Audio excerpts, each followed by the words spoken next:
अस्सलामु अलैकुम वरहमतुल्लाहि वबरकातुहू। रब्बि इश्रह ली सदरी व यस्सिर ली अमरी वहलुल उक़दतम मिन लिसानी यफ़क़हू क़ौली। सेल्स टैक्स की हमने कल रिवीजन की और उसके अंदर हमने देखा कि सेल्स टैक्स का बेसिक मॉडल क्या है कि आप लोगों से टैक्स लेंगे हर महीने, और उसमें से जो टैक्स आपने दिया हुआ है उस प्रोडक्ट के अगेंस्ट या उसकी मैन्युफैक्चरिंग के लिए, वो आप क्या कर देंगे, पे ऑफ करें, और उसमें से माइनस करेंगे और जो बैलेंस अमाउंट है वो पे कर दें। एडिशनली अगर आप अनरजिस्टर्ड को सेल करेंगे तो उसका फर्दर टैक्स भी आप देंगे, और अगर अनरजिस्टर्ड से परचेज करेंगे तो फिर उसका कोई आपको बेनिफिट नहीं हो। ये चीज़ें हमने डिस्कस की थी, और इसके साथ हमने देखा कि अगर एसेट्स को अगर आप बाय करें तो वो कौन से एसेट हैं जिनके ऊपर आपको इनपुट टैक्स नहीं मिलेगा, और कौन से एसेट हैं जिसके ऊपर इनपुट टैक्स मिलेगा। 90% के रूल को देखा कि आपका जो इनपुट है वो आपके आउटपुट के 90% से ज़्यादा नहीं होना चाहिए। इन चीज़ों को भी हमने वो डिस्कस किया है। आज हम उसकी प्रैक्टिस सेशन करेंगे। ठीक है, उसके अंदर हम देखेंगे कि क्या क्या इश्यूज हैं। आपका क्या क्वेश्चन था? क्वेश्चन है जी, मैं इनका एक पहले क्वेरीज हैं, जरा उसको एड्रेस कर लें।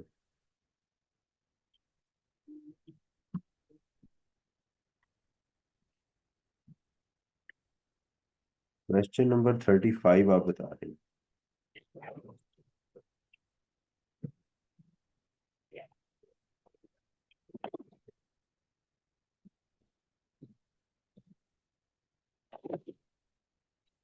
कॉन्फिडेंस इंजीनियरिंग,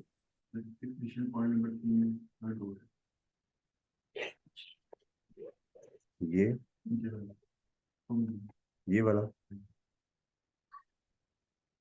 अच्छा जी, ये इसमें है जी, ये कह रहे हैं कि taxable goods to registered person जो हमने बेची हैं उसमें raw material of 2 million which were given to factory engineer for his personal use. Factory engineer को उन्होंने रॉ मटेरियल खरीदा और उसको वो दे दिया।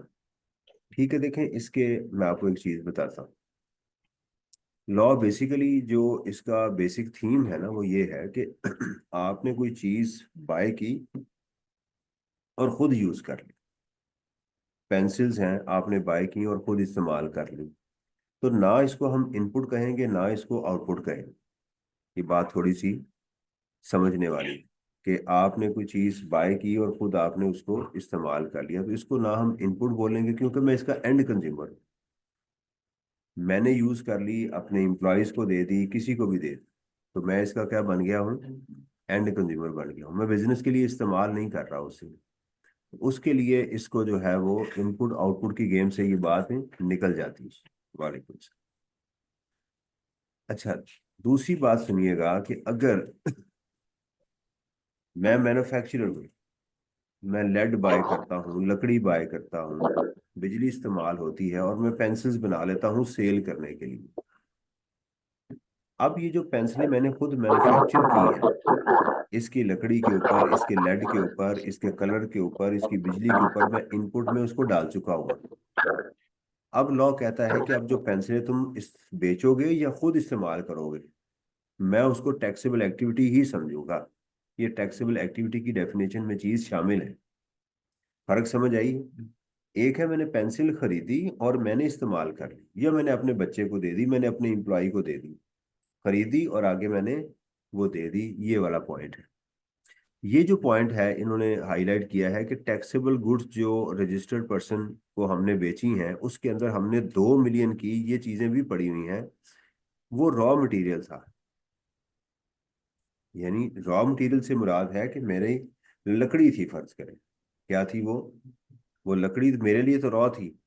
हो सकता है मैनेजर के लिए उसकी खिड़की बननी हो, कुछ और होना हो, तो वो एज इट इज लकड़ी खरीदी, और वो लकड़ी 20 लाख रुपए की वो इंजीनियर अपने पर्सनल यूज के लिए ले गया, उसको मैंने दे दी।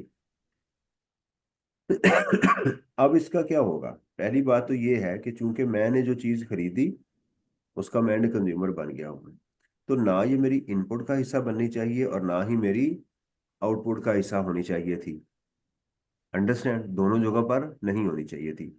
इसका असल ट्रीटमेंट तो यही बनता है कि अगर आपकी कोई ड्राइंग्स हो, ठीक है, और आप उसकी ट्रेडिंग में इन्वॉल्व हैं, तो तरीका यही है कि उसको इनपुट में से भी निकाल दें और आउटपुट में से भी निकाल दें। ये इसका तरीका होता है। लेकिन इसके अंदर एग्जामिनर के सोल्यूशन के अंदर हार्मोनाइजेशन नहीं है। हार्मोनाइजेशन से मुराद है कभी वो ऐसी चीज़ों को क्या करता है, वो आउटपुट में डाल देता है और इनपुट में से नहीं निकालता। मिसाल, ये जो पॉइंट है उसको वो इग्नोर करता है।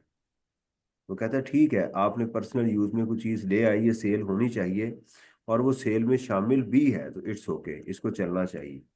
ये उसका एक इशू है, तो उसको वो वहां पर वो कर देता है। ये मसला है। तो मेरा ख्याल मैंने इसको करवाते हुए इसको इग्नोर किया था कि यार ठीक पड़ा हुआ है ये, क्योंकि पर्सनल यूज में, क्योंकि इस तरह के एग्जाम के अंदर आई कैप के सॉल्यूशंस मौजूद हैं, जिसके अंदर कि उसने क्या किया हुआ है कि उसको इनपुट आउटपुट, इनपुट का भी हिस्सा लिया हुआ है और आउटपुट में भी डाला हुआ है। लेकिन यहाँ जो आप बता रहे हैं कि खालिद साहब ने और आई कैप ने ये सोल्यूशन में लिया हुआ है, वो ठीक किया हुआ है। बाय लॉ ऐसे ही है कि आप 2 मिलियन को। अच्छा, अब ये दूसरी बात अब ध्यान से सुनिएगा। अब जो 2 मिलियन है, इसके ऊपर एक और इशू बनता है। ये जो चीजें 2 मिलियन की हैं, कहीं ये सेल प्राइस पे तो नहीं थी? अगर मैंने 20 लाख की चीज खरीदी है और मैंने अपने मैनेजर को दे दी है 25 लाख की, तो सेल में से 25 लाख माइनस होना था और इनपुट में से 20 लाख माइनस होना था। और चूंकि यहाँ पर जो 20 लाख की 20 लाख ही हमें अज्यूम कर रहे हैं कि इसमें प्रॉफिट मार्जिन शामिल नहीं है, तो इसलिए वहां से भी 20 लाख निकाल दिया, इधर से भी, यानी इनपुट में से भी और आउटपुट दोनों में से 20 लाख माइनस कर दिए। तो ये सही ट्रीटमेंट है। तो हमेशा इग्नोर ही करेंगे। नहीं नहीं नहीं, इग्नोर नहीं करेंगे। आपने अगर तो ये, आप जैसे कहते हैं ये टैक्सेबल गुड जो रजिस्टर्ड पर्सन है ना, ये जो ऊपर सेल उसने हमें दी हुई है जी। 220 मिलियन की, कहता है इसके अंदर 2 मिलियन शामिल है जो हमने मैनेजर को दिया है। नॉर्मली आपकी जो पर्सनल आइटम्स होती हैं, जो आपकी पर्सनल यूज में ड्राइंग्स जो होती हैं, सेल्स टैक्स के अंदर वो सेल गिनी जाती। सेल्स टैक्स के अंदर सेल गिनी जाती, राइट। लेकिन उसके लिए आपका वो मैन्युफैक्चर्ड गुड्स होनी चाहिए। क्या होनी चाहिए? ये शर्त है कि वो क्या होनी चाहिए। अब ये मैन्युफैक्चर्ड नहीं थी, ये चीजें क्या थी, मैन्युफैक्चर्ड नहीं थी। एज इट इज आई और एज इट इज ले गए। रॉ मटेरियल से डजन मीन कि वो रॉ फॉर्म में है। रॉ मटेरियल से होता है जिसको आपने आगे मैन्युफैक्चर करना हो। स्टूडेंट के जहन में जब रॉ का आता है तो समझता है कि यूज के काबिल नहीं है। जैसे कैपेसिटर है, मैं आपसे पूछता हूँ कैपेसिटर जो है, जो पंखों में लगता है, ये रॉ मटेरियल है या नहीं है? अगर आप फैन बनाते हैं तो आपके लिए रॉ मटेरियल है, और अगर कैपेसिटर बेचते हैं तो आपके लिए रॉ मटेरियल फिनिश गुड्स है, प्रोडक्ट है आपके लिए। तो यहाँ उसने बता दिया कि ये रॉ मटेरियल था। ठीक, आप यानी मैन्युफैक्चर्ड गुड्स नहीं थी। अगर यहाँ रॉ मटेरियल की बजाय बताता कि goods worth ₹2 million which were given to the factory engineer for his personal use, तो फिर हम कुछ भी ना करते, हम कहते हैं इसकी सेल है, सेल में रहने दें इसे। सही है। अब अगला सवाल ये था कि जो मैनेजर्स होते हैं, तो मैनेजर्स तो अनरजिस्टर्ड होते हैं नॉर्मली सेल टैक्स में, तो इस फर्दर टैक्स लगना है या नहीं लगना? तो फर्दर टैक्स इसके ऊपर नहीं लगना। क्यों? क्योंकि ये एंड कंज्यूमर है। एंड कंज्यूमर के ऊपर फर्दर टैक्स नहीं लगता, ये चीज है इसके अंदर।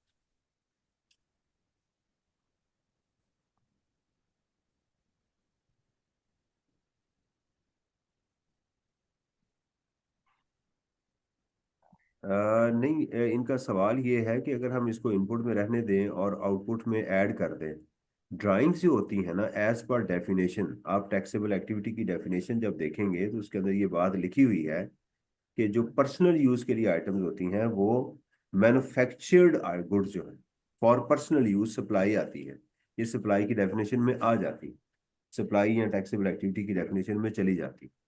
वहां वर्ड है मैन्युफैक्चर्ड गुड्स, क्या है? तो इसलिए मैंने बताया कि अगर आपको एग्जाम में कभी कंफ्यूजन हो जाए इस तरह की, तो आपने क्या करना है, बहुत, क्योंकि हमारे पास एग्जाम में टाइम नहीं होता, तो फिर आप उसको रहने दें। फिर आप उसको रहने दें, उसके अंदर ही, सेल के अंदर सेल का हिस्सा बनाएं उसे, अपोर्शनमेंट भी लेकर जाएं, सब जगहों पर लेकर जाएं। यानी जैसे आपने सेल की है रजिस्टर्ड पर्सन को, यानी ड्राइंग्स एम्प्लॉयज को देना, ड्राइंग्स खुद कर लेना, ऐसे ही है जैसे आपने रजिस्टर्ड पर्सन को सेल की है। इसलिए उसका कोई ट्रीटमेंट ना, अगर कंफ्यूज हो जाए एग्जाम में कि क्या करना है, तरीकेकार मैंने आपको बता दिया है। क्योंकि ये डेफिनेशन में, सप्लाई की डेफिनेशन में शामिल है, इसलिए इसको जो है वो यहाँ पर नहीं होना चाहिए और कोई चीज़। ठीक है जी। जैसे इसके वाला पॉइंट की ये बता दें आप, मतलब कि कैश डिस्काउंट है लेकिन पीछे जो सा खालिद साहब ने इसको अलाउ किया हुआ गुड्स ऑफ 32 मिलियन है। which were sold to prey traders at a credit term of 210. PT paid the amount within 10 days and availed the discount। जो है देखें, अगर ये नॉर्म, लेकिन क्या ये उसकी इनवाइस पे लिखा हुआ था? क्योंकि ये एक डिफरेंट चीज है ना, ये वाली। ठीक है, मैं ये कहता हूं कि cash discount is not allowed. क्योंकि जब इसको इनवाइस दी गई थी उस वक्त उस पर क्या लिखा हुआ था? 32 लाख रुपया। ठीक है। लेकिन जब उसको एक्चुअल पेमेंट मिली तो उस पर उसने डिस्काउंट दे दिया। तो इनवाइस पे तो टर्म्स एंड कंडीशन थी ना। बस अब ये देखें, ये डिबेटेबल इशू है कि लॉ कहता है कि इनवाइस पे मेंशन हो, तो इनवाइस पे तो उसने मेंशन किया हुआ था कि अगर तुम करोगे तो ये होगा, अगर करोगे तो ये होगा, ये विद इफ एंड बट के साथ है। ठीक है, तो लॉ में इसकी कोई क्लैरिफिकेशन तो नहीं है। खालिद साहब ने इसको जो है वो ये इस बात पे ले लिया हुआ है कि भाई चूंकि इनवाइस पे भी मेंशन है और ये नॉर्मल भी देता है, लिहाजा इसको एक हमें कर लेना चाहिए। समझ आ रही है आई कैप ने क्या किया हुआ इसका? ऐसे तो कुछ देखा है। आपने आई कैप का सोल्यूशन देखा है? जैसे आई कैप ने क्या किया हुआ इसका जो अगला पॉइंट है, हम्म, ट्रेड डिस्काउंट जो इस तरह से दिया हुआ है। हम्म, अच्छा देखे ना कि इस तरह के पॉइंट जो हैं जहां पर कि जजमेंट रिक्वायर्ड है, छोटे छोटे बच्चों के साथ तो नहीं पूछनी चाहिए ऐसी चीज। क्या ख्याल है कि आप बेचारे छोटे छोटे बच्चों से आप ट्रक कहें जी आगे पीछे कर दें, तो उसका काम तो नहीं है। यानी ये चीजें जजमेंट रिक्वायर करती हैं। लेकिन मैंने आपको कहा ना कि एग्जामिनर सोल्यूशन बनाते हुए ये नहीं देखता कि ये सोल्यूशन जो है वो मैंने भी देना है या मेरे बच्चे भी बैठे होंगे। वो कहता है कि यार ठीक है, डाल दें, देखी जाएगी जो होगा, मेरा इनको टेस्ट तो करें। ये कहीं आपको पढ़ाते भी होंगे अकाउंटिंग वगैरह में? नहीं पढ़ाते? हार्ड वर्क के टैक्सेशन। आर्ट नहीं, ये टर्म जो है ये 210 N30 वाली कल पढ़ाते है। हैं ना, तभी उसने फिर दिया हुआ है, वरना उसको नहीं देना चाहिए। जी। और कोई चीज?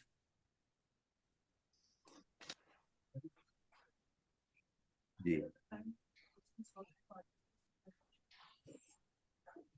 ये मैंने असाइनमेंट में दिया हुआ था। ठीक है जी, मैं करवा देता हूँ। चलिए को हासिल के मैं बात एसोसिएट के अंदर ना एक पॉइंट है। टैक्सेबल गुड्स होता है कि एक अनरजिस्टर्ड पर्सन को सप्लाई की है, तो एफबीआर को उसने ढूंढा है जिसका सीएन है और वो एनटीएन नंबर नहीं दिया। दूसरा जिसके अंदर है इम्पोर्टेंट टैक्स के अंदर है कि इससे रिलेटेड जो इनपुट होगा वो डिसअलाउ कर दिया जाए। तो खालिद साहब ने पीछे इसका जो इसका इनपुट है वो भी किया हुआ डिसअलाउ, और सेल्स में जो सा सेल टू माइनस की लाइक ऑफ कौन सा क्वेश्चन है? Question number 30। इसको पहले कर लें, फिर इसके ऊपर मैंने कहा जरा इसको डिस्कस कर लें। देखें, अगर कहीं पर जजमेंट रिक्वायर्ड है ना, तो आपने कोई एक जजमेंट बना के उसी को ज़हन में रखना है। यानी इस स्टेज के ऊपर आके आपने ये नहीं करना कि ऐसे भी हो सकता है और ऐसे भी हो सकता है। आपने कोई एक ही जजमेंट ज़हन में रखनी है। यानी किसी एक पॉइंट की खातिर हम अपना कॉन्फिडेंस लूज नहीं कर सकते, क्योंकि इस स्टेज के ऊपर कॉन्फिडेंस नहीं आपका लूज होना चाहिए। समझ आ रही है ना, जो आपको जहन में चीज चल रही है ना कि यार ये वाला ट्रीटमेंट है। ठीक है, अगर आप समझते हैं कि मुझे दोनों का ट्रीटमेंट समझ आ गई है तो एग्जाम के अंदर मैं कर लूंगा, तो वेल एंड गुड। आप कहते हैं हाँ मुझे बात समझ आ गई है, सर ने ये बात कही है, इस सिचुएशन में ये करना, इस सिचुएशन में ये करना। लेकिन अगर कोई एक चीज याद रही है, डोंट वरी, आप उसी के साथ चलें वो इंशाल्लाह। क्योंकि एग्जाम के अंदर आई कैप के जो सॉल्यूशंस हैं उनके अंदर खुद जो है वो कॉन्ट्राडिक्शन है। तो जब चार्टर्ड अकाउंटेंट उस चीज में कंफ्यूज हैं, तो आपका आप अगर कंफ्यूज हो जाएंगे तो कोई बड़ी बात नहीं होती। इन पॉइंट्स के ऊपर कभी भी एग्जामिनर फेल नहीं करता, ये बात याद रखें। फेल करता वो बेसिक पॉइंट्स के ऊपर, कि आउटपुट को आपने इनपुट में डाला हुआ है। ठीक है, आपने सारी चीजों को मिक्स किया हुआ है ना, वो एक आइडिया ले लेता है कि इस बच्चे की जो है ना वो जहनी हालत ठीक नहीं है। ज़कात को जाके जनाब आपने उस पर टैक्स क्रेडिट किसी ने कैलकुलेट कर दिया, डोनेशन जो है वो टोटल इनकम में से माइनस कर दी। इस तरह की चीजों के ऊपर वो बच्चे को यही नहीं पता कि जाके जनाब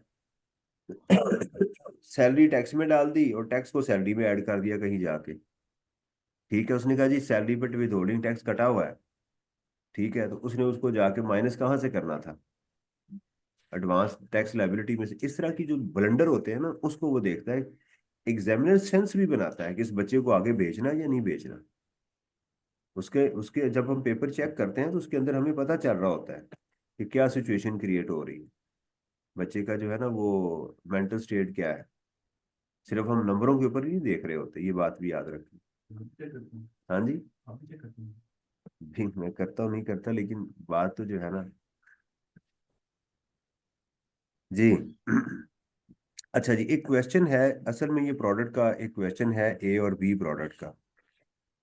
लेकिन ये अच्छी चीज़ है कि माशाल्लाह आपके पता चल रहा है कि आपने चीज़ें की हुई हैं। इसमें 11 मार्क्स का ये क्वेश्चन है। सेल्स टैक्स पेएबल और refundable input tax to be carried forward if any.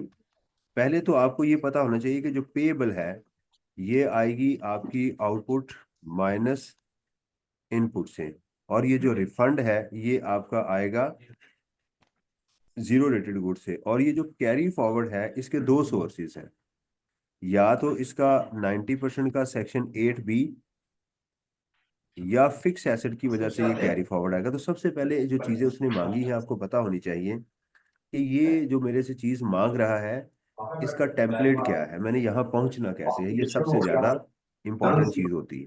बिस्मिल्लाह।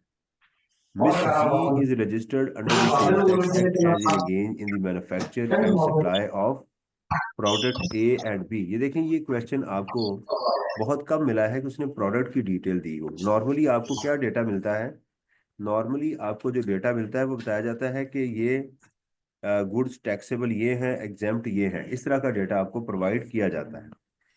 यहाँ उसने ये बताने की बजाय कि टैक्सेबल गुड्स हैं या एग्जेम्प्ट, उसने कहा दो प्रोडक्ट बेचती है मिस ए और B. Following information has been accepted from the wrapper for the month of. Sales tax के अंदर ये महीना बहुत इंपॉर्टेंट होता है, राइट, क्योंकि हमें इस महीने में देखना होता है कि कोई ब्रॉड फॉरवर्ड होके भी चीज आ रही है या नहीं आ रही।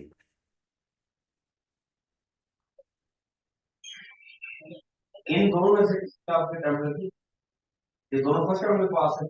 ये कह रहे किसी का माइक ऑन है।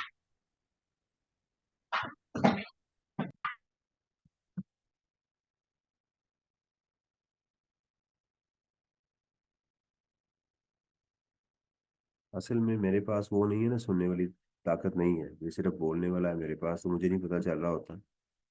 ठीक है, मैं इसको जरा 1 मिनट ठहरिएगा, पहले मैं बच्चों से बात करने की ताकत जो है वो सलब कर।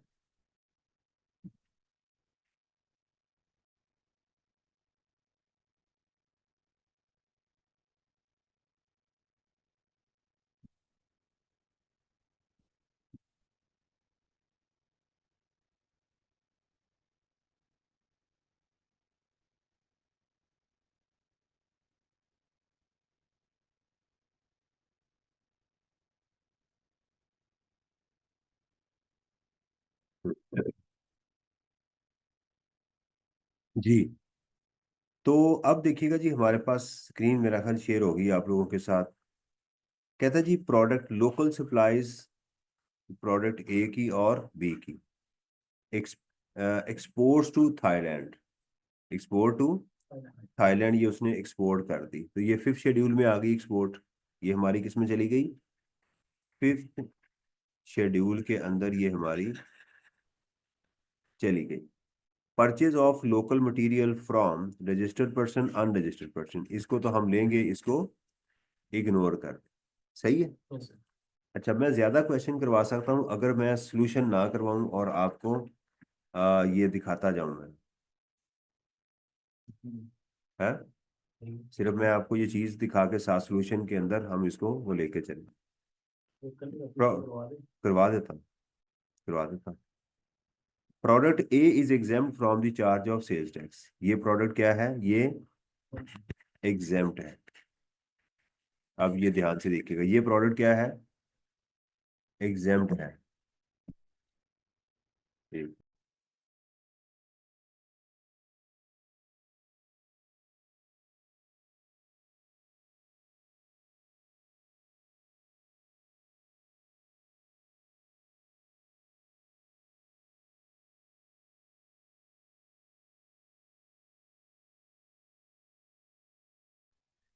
अच्छा जी, अब ये एग्जाम्प्ट है, ठीक है। और एग्जाम्प्ट प्रोडक्ट क्या करती है? एक्सपोर्ट। कल मैंने आपको बताया था कि जब आप एक्सपोर्ट करते हैं तो फिर आप फिफ्थ शेड्यूल को देखते हैं, फिर एग्जाम्पशन खत्म हो जाती है, फिर वो क्या बन जाती है? जीरो रेटेड हो जाती है। अब ये हम, इसका मतलब है कि लोकल सेल ये तो हो गई एग्जाम्प्ट, और ये क्या हो गई हमारी? Zero rate. ठीक हो गया? Clear?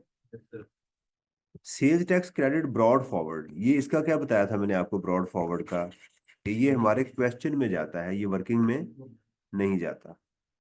Substandard supplies worth rupees 150 were returned to the registered vendors and proper and debit credit notes were issued. Vendor कौन होता है? आपका सप्लायर। ठीक है। तो ये जो उसने कहा है जी, आप वर रिटर्न्ड, तो ये क्या हुई आपकी? परचेज रिटर्न हुई। ये क्या हुई आपकी? परचेज रिटर्न हुई। ठीक है। ये आपकी वर्किंग में जाती है।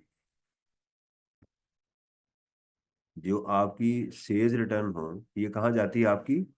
ये सवाल में डायरेक्ट नहीं लेके जाते, अज्यूम करते हैं कि कॉमन है, अज्यूम करते हैं कि ये कॉमन है। कहते हैं जी एन इनवाइस ऑफ 52x2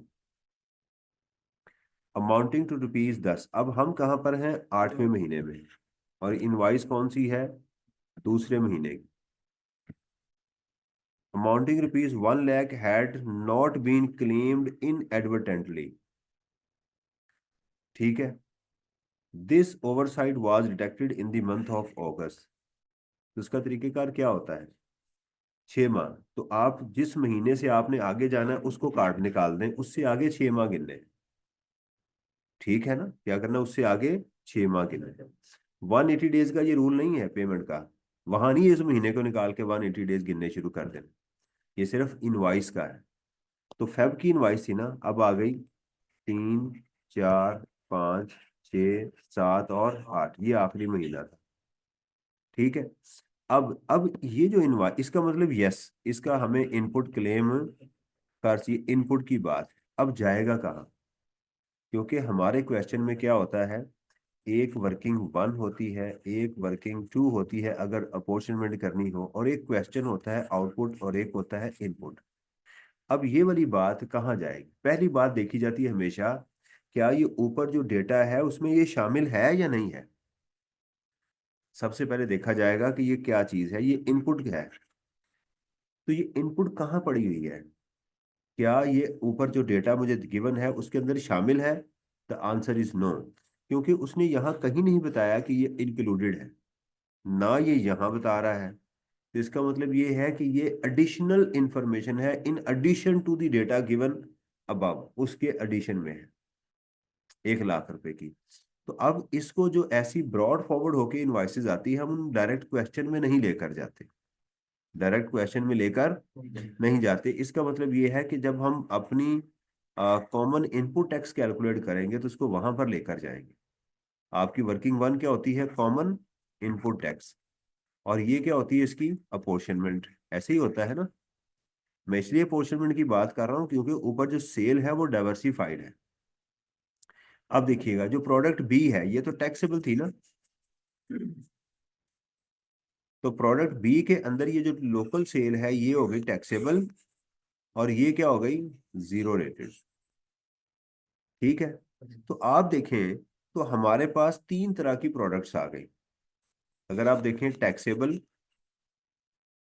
10100000, और मेरे पास आ गई जीरो रेटेड, वो इन दोनों को ऐड करें, 25 + 3 3950 0056, तो ये आ गई 6.5 मिलियन की जीरो रेटेड आ गई। और एग्जाम कितनी आ गई? तो मैंने क्या किया, उसने जो डेटा दिया था मैं अपनी उसी कन्वेंशनल फॉर्म में ले आया। ऐसे ही डेटा गिवन होता है ना आपको। तो इस क्वेश्चन में उसने इंफॉर्मेशन एक डिफरेंट तरीके से आपको प्रोवाइड कर, इसलिए मैं ये क्वेश्चन आपको करवा रहा था ताकि आपको पता चल जाए कि यहाँ पर इंफॉर्मेशन एक डिफरेंट तरीके से दी है, तो हमने उसको ट्रांसफॉर्म कर लिया अपने तरीके से। समझ आ रही? तो ये हो गई, all the above amounts are exclusive of sale tax. ये लाइन ना भी लिखी जाए तो ये हमारी एग्जाम के अंदर अजम्पशन होती है। क्या होती है? अजम्पशन होती है। सही है? इस ओके? समझ आ गई है जी? अजम्पशन का, अजम्पशन का ये होता है कि ये जो फिगर ऊपर गिवन है, ये वाली, ये जो 35 लाख की फिगर है, क्या इसमें सेल्स टैक्स शामिल है या बगैर सेल्स टैक्स के है? मिसाल के तौर पे मैं कोई चीज खरीदता हूँ, मैं कहता हूँ यार मैं ना एक पंखा लेके आया हूँ 1,18,000 रुपए का। आप मेरे से पूछेंगे, अगर सेल्स टैक्स की काम कर रहे हैं, तो आप पूछेंगे यार ये मुझे तुम बात सेल्स टैक्स समेत बता रहे हो या अलग बता रहे हो?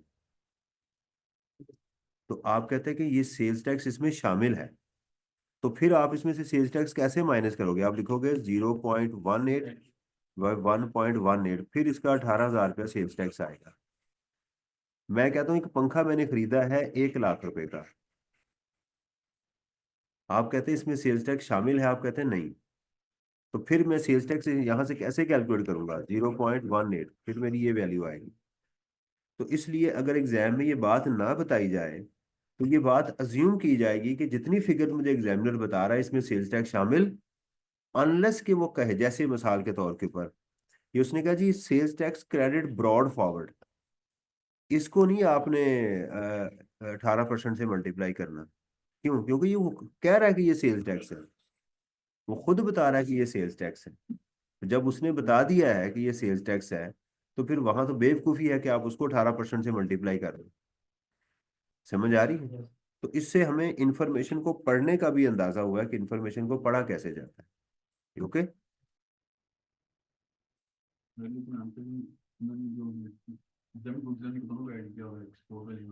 इसको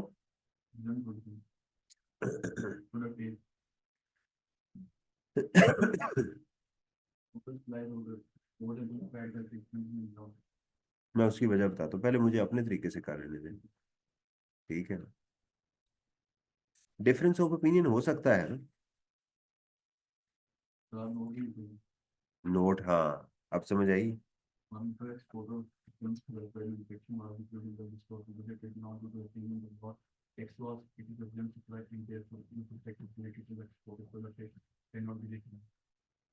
हाय, हाय, हाय। हर बात पे कहते हो कि तू क्या है, बताओ ये भी कोई अंदाजे गुफ्तगू, ऐसा है ना शेर? आता है मुझे इंशाल्लाह। क्या खैर, कट ही जाएगा सफर आहिस्ता आहिस्ता। लेकिन मजा तो अब आया ना कि अब आप मेरे से डिस्कस करते हैं, आप मुझे चैलेंज की दे रहे हैं। हाँ जी? नहीं, ऐसे ही होता है। यानी हमारे ओपिनियन, जब आप आर्गुमेंट्स में आते हैं तो ये स्टेज होती है ना कि भी अब ठीक चल रहा है काम। शुरू में तो आप बस सुम्मुम बुकुम उम्युन फहुम ला यरजिऊन खतमल्लाहु अला कुलूबिहिम व अला समइहिम व अला अबसारिहिम। मैं जो भी बताता था आप कहते सर जो फरमाया ठीक ही फरमाया आपने। ऐसे ही था ना? तो अब जो है वो चीजें चेंज हो रही हैं। आप कहते हैं सर तब्दीली आई नहीं, आ चुकी है। आई एम सो हैप्पी कि आप ऐसी बातें कर रहे हैं, अच्छी बातें हैं। लें जी, मैं ज़रा इसको सेटिंग कर लूँ आपके सामने, आप भी सेटिंग को देखें कि मैंने कैसे करनी है।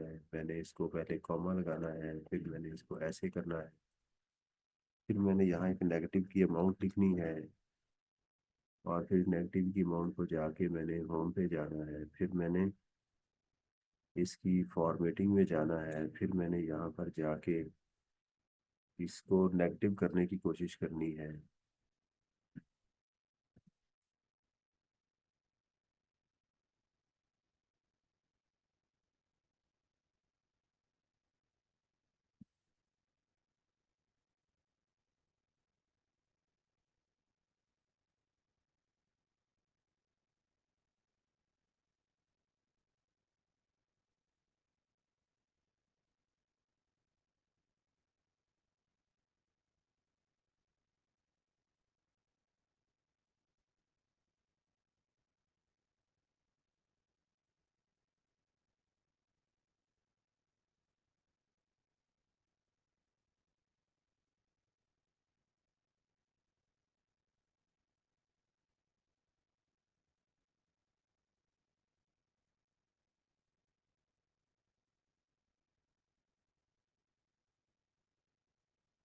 हाँ, कैसा देखा है?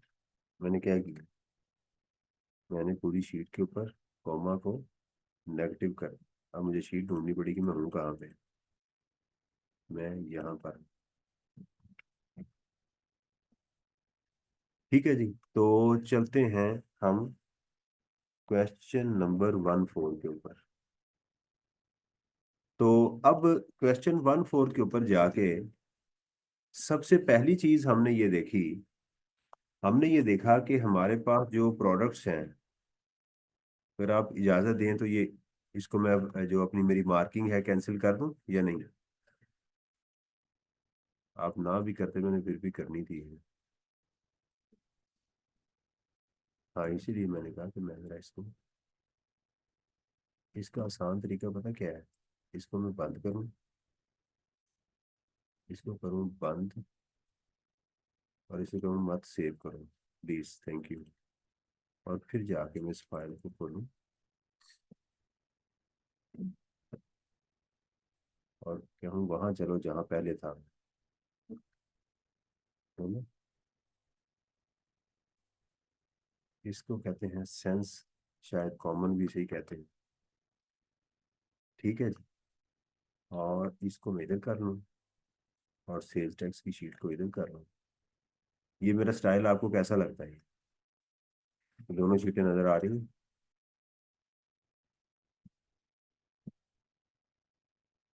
उठ गए हो? Very good. ले जी, अब सबसे पहला सवाल तो ये है कि क्या मुझे वर्किंग वन बनानी है या नहीं। उसका जवाब कहाँ से मिलता है? सेल के ऊपर। दो चीजें आपकी ये चीज डिसाइड करती हैं कि मुझे इसमें कॉमन इनपुट टैक्स कैलकुलेट करना है या नहीं करना। वो होती है कि क्या इसमें सेल एक से ज्यादा तरह की गिवन है। The answer is yes. क्या हर सेल का इनपुट टैक्स अलग दिया गया है? The answer is no. Sale diversified है और हर सेल का अलग अलग मुझे एक्सपेंसेस नहीं दिए गए। तो इसका रिजल्ट क्या निकलेगा? First yes, second no. तो इसका मतलब अब मुझे वर्किंग वन पे जाना है, कॉमन है। ठीक है, वो मेरे पास जो चीज पड़ी हुई है वो ये वाली अमाउंट है, ये, इसको तो इग्नोर करना है। अब इसमें जाएंगे, ये है मिस्टर जी। अब बेशक यहाँ एग्जाम में लिखते हैं मिस्टर जी, computation of sales tax payable, और ऊपर कैरी फॉरवर्ड नहीं लिखना, ठीक है जी। For the month August 2000 x 2, सही है। और इसमें हम जाके लिखेंगे, W1 भी कर सकते हैं, वर्किंग वन भी कर सकते हैं। अब लिखेंगे residual input tax. Residual input tax में आप लिखेंगे purchases from registered person, purchases from registered persons.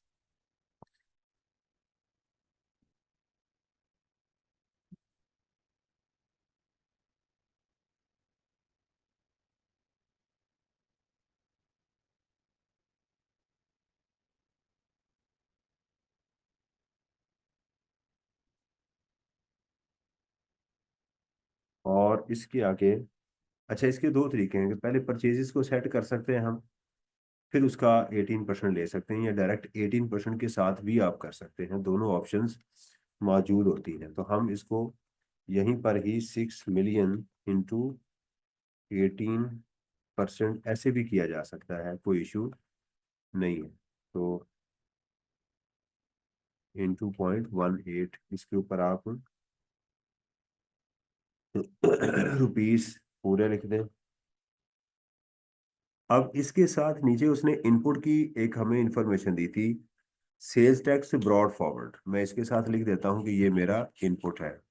सब स्टैंडर्ड सप्लाईज वर रिटर्न, ये क्या है? मेरी इनपुट है, ये भी इनपुट का हिस्सा है ना।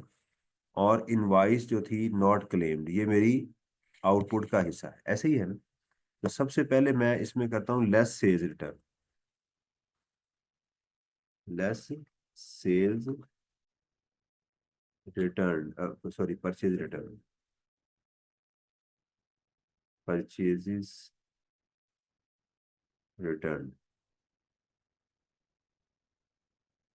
ठीक है, अब उसने आगे बताया 150 का, उसने कहा ये एक्सक्लूसिव ऑफ सेल्स टैक्स है ना, तो इंटू 18% हम करेंगे, तो माइनस कर देंगे 150.18। सही हो गया जी।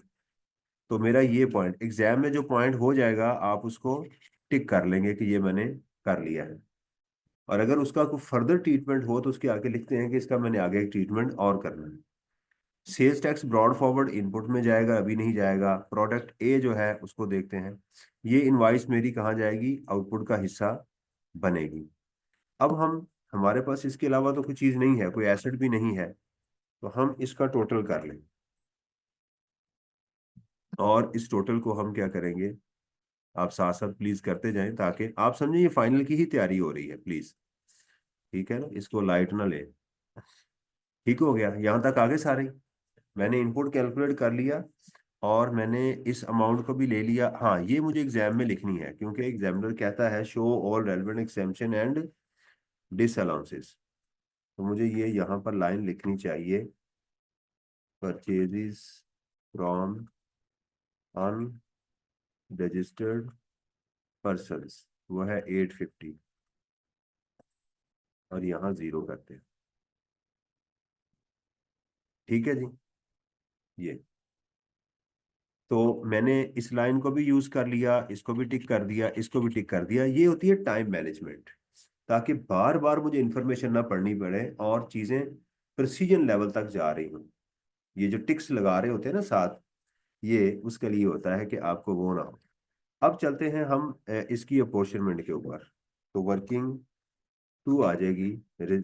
ठीक है, ये फोर टाइम फोर कौन सी? टाइम तो वो भी इनपुट में से सब नहीं कर सकते, वो ट्रांसफर इनपुट में हाँ सॉरी, मैंने आउटपुट में गलत लिख दिया है। ये ये इनपुट ही किया है, देखे ना, गलती आपने की है तो फिर आपको ये तो होगा। हाँ, आइंदा नहीं ऐसी कर। ठीक है, इसका लिखेंगे अनक्लेम्ड इनवाइस ऑफ फरवरी। कितनी है ये, 1 लाख,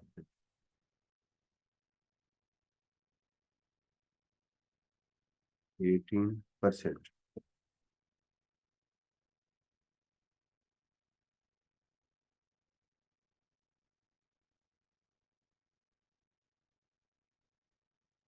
ठीक है जी, ये तो मेरी ये भी हो गई ना फिर, ये लाइन का भी मैंने ट्रीटमेंट कर लिया, इसका भी कर लिया।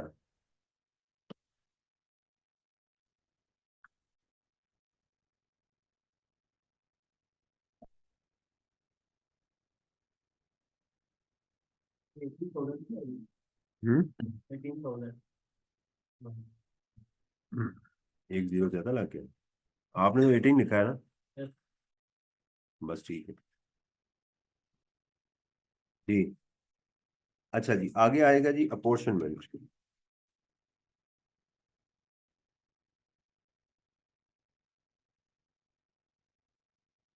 खाली अपॉर्शनमेंट भी लिख दें, ठीक है, कोई मसला नहीं है। उसके लिए मैंने आपको क्या बताया है कि क्या करना, उसके लिए आपने एक कॉलम बनाना है आपने सप्लाईज का। ठीक हो गया, दूसरा कॉलम आपने बनाना है अमाउंट का, तीसरा कॉलम बनाना आपने इनपुट का, और अगर फिक्स एसेट हो तो उसके लिए चौथा कॉलम भी बनाया जाएगा। ये मल्टीपल आपकी अपॉर्चुनिमेंट हो रही है। अब इसके अंदर सप्लाईज में क्या क्या चीजें हैं हमारे पास, एक है जी taxable goods supply, taxable supplies, taxable supplies. वो कौन सी है, हमने ली है ये वाली, 10,10,000 रुपए की,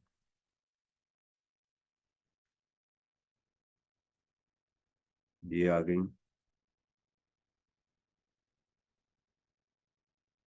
उसके बाद हमारे पास है जी जीरो रेटेड।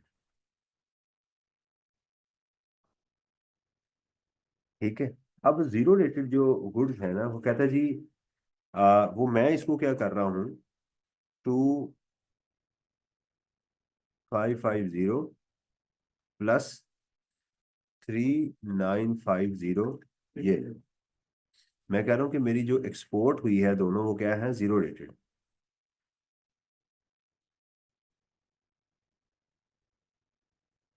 ठीक है। और फिर मेरी क्या आ गई, एग्जाम्प्ट गुड्स। और एग्जाम्प्ट गुड मेरी लोकल सप्लाई 5350, ये आ गई। सही है। ये मेरी यहाँ पर ये आ चुकी हुई है। यहाँ पर आप ये अजम्पशन वैसे लिखने की मेरा ख्याल है जरूरत नहीं है, लेकिन खालिद साहब ने अजम्पशन लिखी है तो मैं भी एक अजम्पशन लिख देता हूँ। ये जरा देखिएगा, ऊपर इस सवाल के लिखा हुआ था कि ये मैन्युफैक्चरर है। क्या है, मैन्युफैक्चरर है। क्या है, तो मैं ये अज्यूम कर रहा हूँ कि ये जो गुड्स बनाई गई हैं, ये मैन्युफैक्चर्ड गुड्स है और इसका रॉ मटेरियल क्या है, टैक्सेबल है। ये क्या है, रॉ मटेरियल इसका टैक्सेबल है। समझ आ रही है। यानी ये अगर ये ही गुड्स प्रोडक्ट ए में पाकिस्तान बेचता तो ये एग्जेम्प्ट होती। तो इसका मेरा इनपुट जाया हो रहा है ना, ये जो है इसका इनपुट मेरा जाया होगा। लेकिन मैं कहता हूँ कि इसके अंदर जो मैंने एक्सपोर्ट की है 25 लाख, 25 की है। हाँ, ये जो मैंने एक्सपोर्ट की है ना, ये वाली, ये मेरी अब जीरो रेटेड हो गई। अब रिफंडेबल में चलेगी, इसका इनपुट चला गया, ये नहीं, इसका इनपुट रिफंडेबल में चला गया। सही है। तो यहां पर मैं इसी वैल्यू को लेकर आऊं।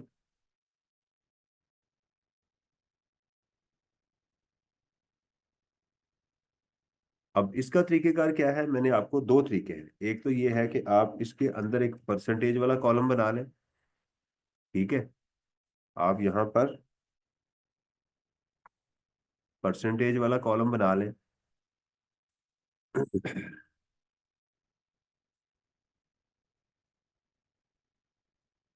और इसकी परसेंटेज लिखते हैं। इसको वेट भी कहते हैं।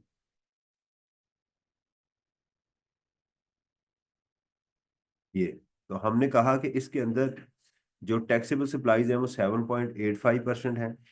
और जो है वो जीरो रेटेड 6.5 है और एग्जाम 5350 है। सही है। तो अब आप क्या करेंगे कि इनपुट टैक्स का मल्टीप्लाई कर दे इसके साथ।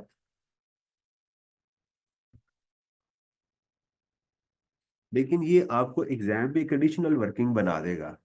हम एग्जाम में ये रिकमेंड नहीं करते। हम एग्जाम में क्या कहते हैं कि आप ये वाला कॉलम ना बनाएं। आप क्या करें, डायरेक्ट कैलकुलेटर के ऊपर आप इस अमाउंट को लिखें, डिवाइड करें कैलकुलेटर के ऊपर इसको, और मल्टीप्लाई कर दें इसके साथ ये। ठीक है। सिमिलरली आप इस वैल्यू को डिवाइड करें आपकी टोटल वैल्यू ऑफ सप्लाई के साथ और मल्टीप्लाई कर दें इनपुट के साथ। समझ आ रही है। यानी ये एग्जाम के अंदर ये एडिशनल टाइम सेव करना है। एक नया कॉलम बनाए फिर परसेंटेज करें, तो टाइम सेव करना होता है। इसलिए ये सिर्फ समझाने के लिए मैं आपको बताता हूँ, वरना इसकी जरूरत नहीं है।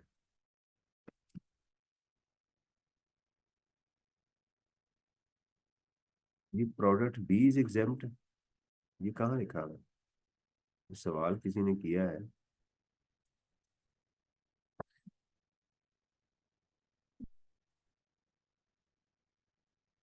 बेटा ये एग्जामिनर ने यहाँ लिखा हुआ है कि product A is exempt from charge of sales tax. ये प्रोडक्ट एग्जेम्प्ट है, ये वाले। राइट। तो एग्जेम्पशन जो है वो एक्सपोर्ट पे नहीं एग्जेम्पशन होती। एग्जेम्पशन हमेशा लोकल की ही होती है। या इंपोर्ट पे एग्जेम्पशन होती है या लोकल पे एग्जेम्पशन होती है, एक्सपोर्ट पे एग्जेम्पशन नहीं होती, ये बात याद रखें। एग्जेम्पशन या लोकल सेल पे होती है या इंपोर्ट के टाइम पे एग्जेम्पशन होती है। अगर ये वो चीज़ एग्जेम्प्ट है तो आप इंपोर्ट करेंगे तो टैक्स नहीं देंगे, या लोकल सेल करेंगे तो टैक्स नहीं देंगे, नहीं लेंगे। और अगर परचेज किया तो टैक्स नहीं देंगे। ये एग्जेम्पशन की ये क्वालिटी होती है। एक्सपोर्ट के लिए नहीं रखा, तो इसलिए चूंकि ये एक्सपोर्ट हो गई तो इसलिए मेरी एग्जेम्पशन क्या बची, ये वाली बच गई। क्योंकि ये एक्सपोर्ट हो गई तो ये उस एग्जेम्पशन से निकल गई है, एक्सपोर्ट हो गई। तो मैंने इस पूरी प्रोडक्ट को क्या ले लिया, जीरो रेटेड। फिफ्थ शेड्यूल के अंदर इसको मैंने डाल दिया सिक्स शेड्यूल के अंदर, और इसको मैंने नॉर्मल टैक्सेबल ले लिया। अब ये कैसे पता चला कि प्रोडक्ट बी एग्जाम नहीं है, तो उसने बताया ही नहीं है। तो ये एग्जाम के अंदर अज्यूम किया जाता है कि जो चीज़ नहीं बताई जा रही वो टैक्सेबल है। सेल की जा रही है, नहीं बताया गया तो रजिस्टर्ड पर्सन को है। ये सारी assumptions मौजूद होती हैं। ठीक हो गया जी। तो इसके अंदर आप वैसे मेरा ख्याल में assumption लिखने की जरूरत तो नहीं है इस सवाल के अंदर, क्योंकि मेंशन है। तो यहाँ पर आप किया जाए, आप यहाँ पर एडिशनली लिख सकते हैं अगर लिखना चाहें। ठीक है, the export of exempt goods, ठीक है, कम्स अंडर फिफ्थ शेड्यूल। बस इतनी बात लिख दें तो एग्जामिनर को समझ आ जाएगी किसने क्या किया हुआ। अब आएंगे हमारे सवाल के ऊपर, उसमें क्या है आपका आउटपुट टैक्स। ये देखिएगा मैं भी सिर्फ लिखने लगा, लेस इनपुट टैक्स, राइट।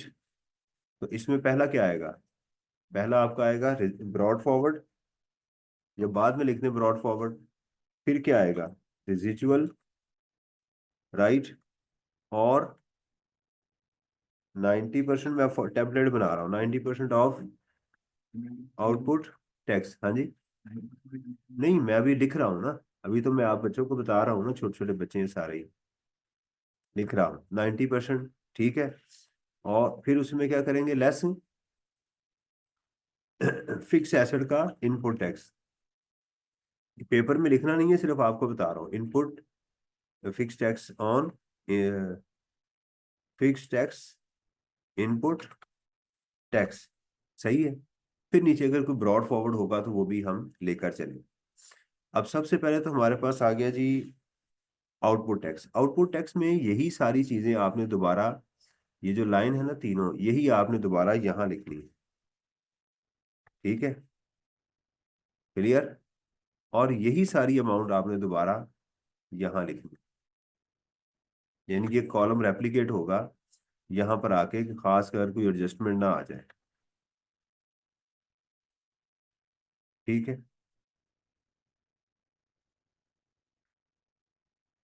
अब इसका टोटल नहीं करना।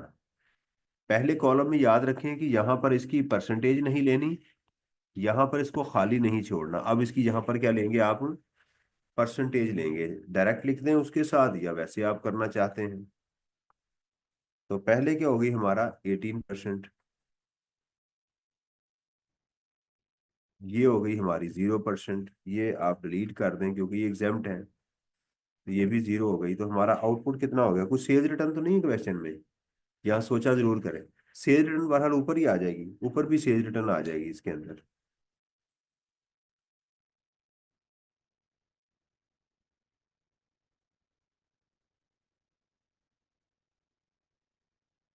लेस ब्रॉड फॉरवर्ड, अब देखते हैं क्वेश्चन में हमारे पास ब्रॉड फॉरवर्ड भी कुछ पड़ी हुई थी, वो कितनी थी,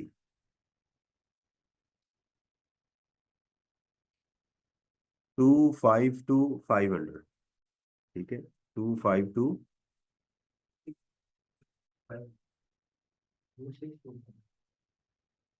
26 टू 500। ठीक है, और रिचुअल के आगे आप रेफरेंस लिख दें वर्किंग टू का, तो ये कितनी हो गई हमारी, ये वाली।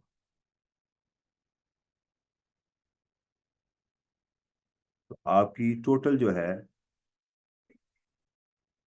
अब देखिएगा इसके अंदर चूंकि जीरो रेटेड गुड्स गिवन है, तो हमें ये देखना होता है कि अगर जीरो रेटेड जो गुड्स हैं हमारी, ये क्या ये टोटल गुड्स का 60% से 50% से बढ़ गई है या नहीं। तो नजर आ रहा है बढ़ गई। देखें इसको डिवाइड करके देखते हैं किसी साइड पे, 6.5 डिवाइडेड बाय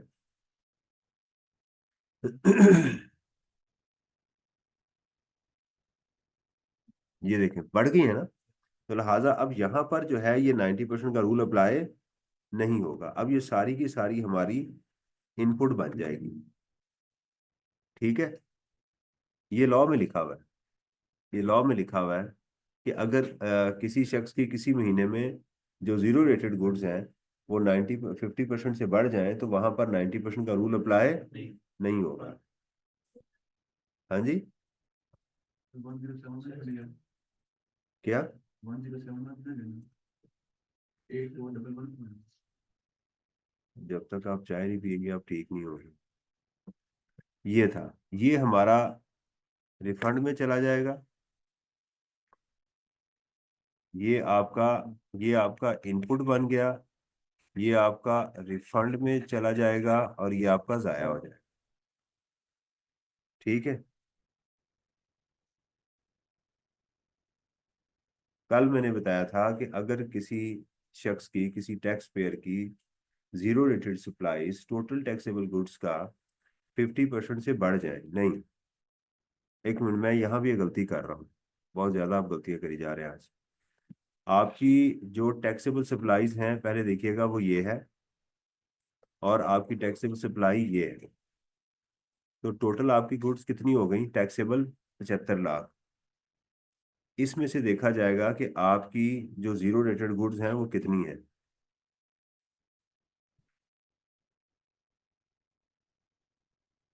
87%। ठीक है, तो 50% से ज्यादा है ना, यानी आपकी टोटल टैक्सेबल गुड्स थी 7.5 मिलियन, और उसमें जीरो रेटेड गुड्स कितनी है? 65 लाख। तो 50% से बढ़ गई। लिहाजा अब यहाँ पर जो है आप इनपुट सारे का सारा क्लेम करेंगे, यहाँ पर 90% का रूल नहीं लगेगा। इस ओके, समझ आ रही है? अब चूंकि हमारा इनपुट जो है ये कम है, आउटपुट कम है और इनपुट ज्यादा है, तो लिहाजा यहाँ पर हमारा क्या चला जाएगा, ये कैरी फॉरवर्ड हो जाएगा। Input tax carried forward. तो आप इसका और इसका डिफरेंस लिख देंगे। ठीक है। अब फिक्स एसेट तो इसमें है नहीं,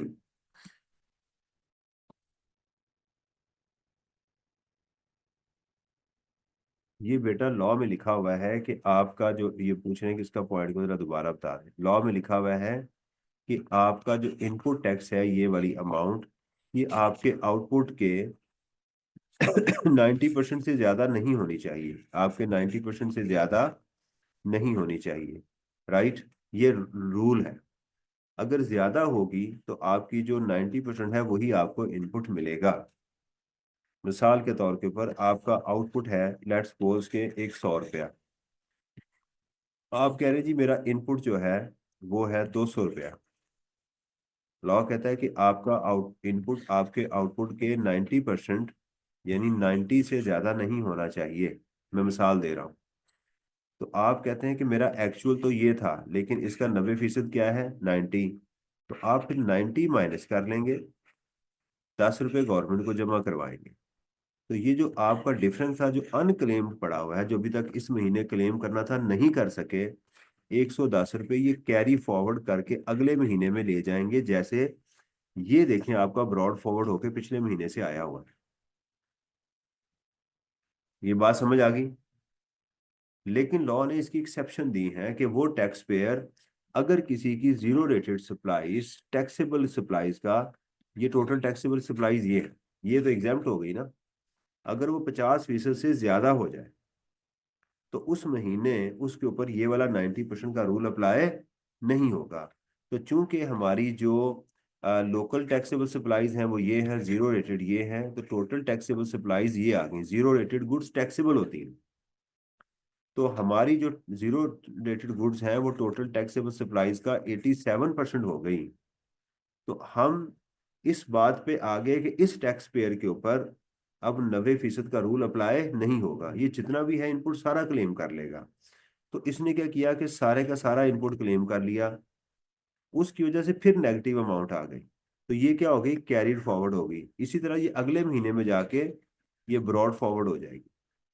अगले महीने में इसी जगह जाके हमारी जो है ये इनपुट का हिस्सा बन जाएगी। जैसे ये है, अगर ये अगस्त है तो ये कहाँ से आ रहा है? ये जुलाई का है ना, तो ये अगले यानी सितंबर का जाके ब्रॉड फॉरवर्ड में इसी जगह आ जाएगा। ये रूल मैंने बताया। अगर अगर टैक्स ईयर खत्म हो रहा हो तो फिर नेक्स्ट इसका सेल्स टैक्स का टैक्स ईयर नहीं खत्म होता। सेल्स टैक्स का टैक्स ईयर नहीं खत्म होता, ये तो हर महीने पे चलना होता है आपने। वो फाइनेंशियल ईयर की सिर्फ एडजस्टमेंट होती है रिफंड लेने के लिए। अगर आपका जो सवाल है वो ये है कि अगर मेरा फाइनेंशियल ईयर 30 जून आ गया है और मेरा अभी भी ब्रॉड फॉरवर्ड होके आ रहा है, तो उसका तरीकेकार ये है कि आप कमिश्नर को ये अप्लाई कर दें कि भाई मुझे पैसे मेरे वापस कर दें, मैं इसको ब्रॉड फॉरवर्ड नहीं करना चाहता, मैं एडजस्ट नहीं करवाना चाहता। आपके पास दो ऑप्शन है कि आप इसको रिफंड ले लें, लेकिन साल खत्म होने के बाद। सब जगह फर्ज करें अगर ये जून का महीना होता तो आपके पास ऑप्शन थी कि आप इसका रिफंड ले लें। दूसरी ऑप्शन क्या है, ऐसे ही कैरी फॉरवर्ड करते जाएं। और क्लियर हुआ? यस। और अगर आप ये रिवीजन ना करते तो फिर बात बढ़ गई थी ना फिर।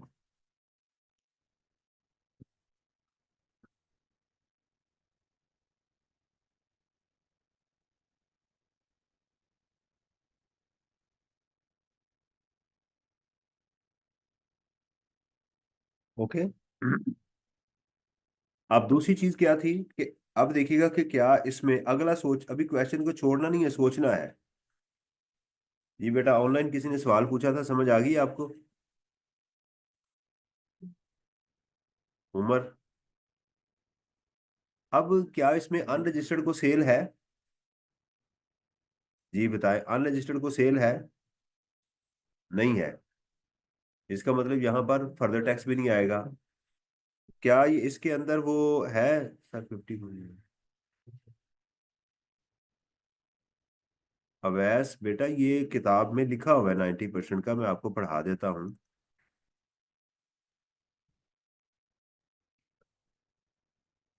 मैं इसका जो रूल है वो बेटा मैं आपको बता देता हूँ, ये लिखा हुआ है।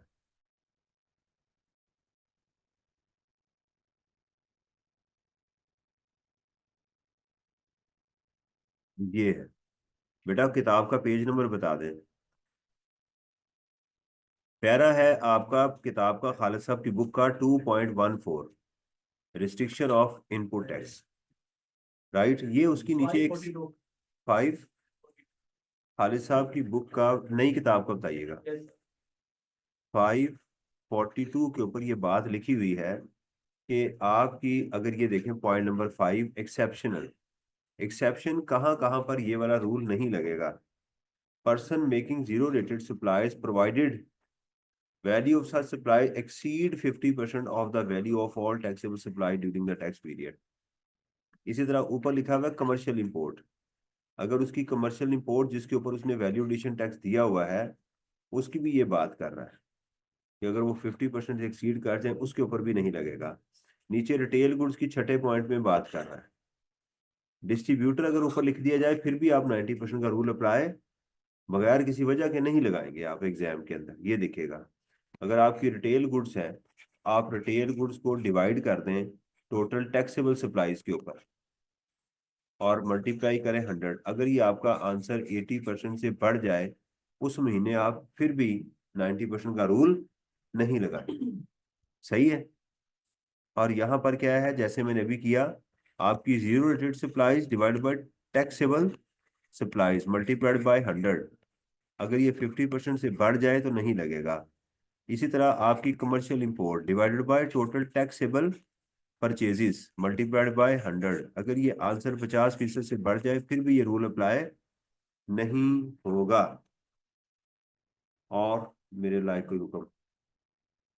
सही है। देखें कैसा जबरदस्त क्वेश्चन मैंने चूज किया, अल्लाह ने करवाया। तो यहाँ पर थे हम, तो इसका मतलब यहाँ पर हमारे पास फर्दर टैक्स भी नहीं है, तो हम क्या लिखेंगे, सेल्स टैक्स रिफंडेबल, और यहाँ वर्किंग का रेफरेंस दे देंगे 2।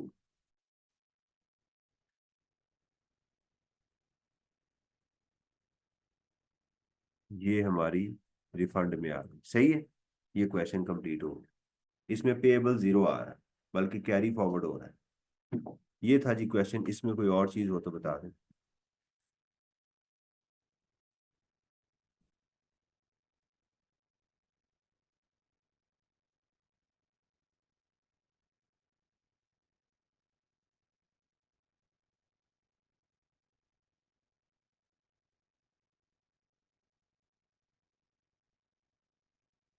ये है जी क्वेश्चन आपका। It's okay. तो क्या सीखा इससे आपने कि 90% का रूल रिवाइज हो गया दोबारा, और अपॉर्चनमेंट प्रोडक्ट वाइज डिटेल गिवन है। अभी हमने आज ये भी सीखा कि अगर गुड्स पर्सनल यूज के लिए हों, मैन्युफैक्चर्ड गुड्स हों तो क्या ट्रीटमेंट होगा, और अगर ट्रेडेबल गुड्स हों तो क्या ट्रीटमेंट होगा, ये भी हमने बात की है।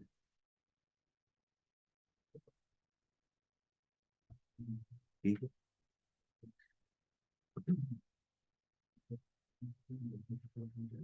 अच्छा जी, और आपने कहा था क्वेश्चन 35।